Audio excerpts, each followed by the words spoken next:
fiaina toiky dia tsarety ambadika maray mbola tsy hainao.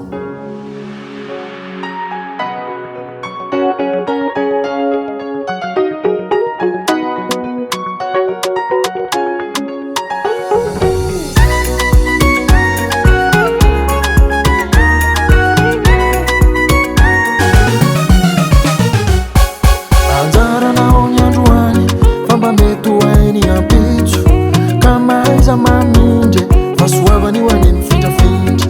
Anjaranao zao tafa aza manambany ny hafa.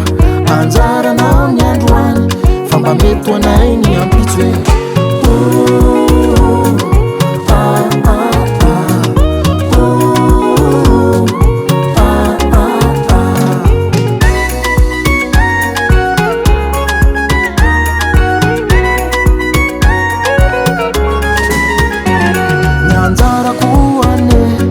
Nataoany hafa vindray androany araka maha mety mbola mba ho tafa.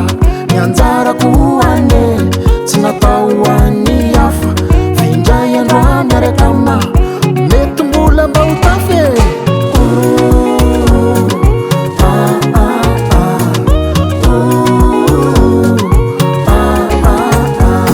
nalavo azaho de mboly arina indray satria ny andriamanitro tsy anaro mandraky izay.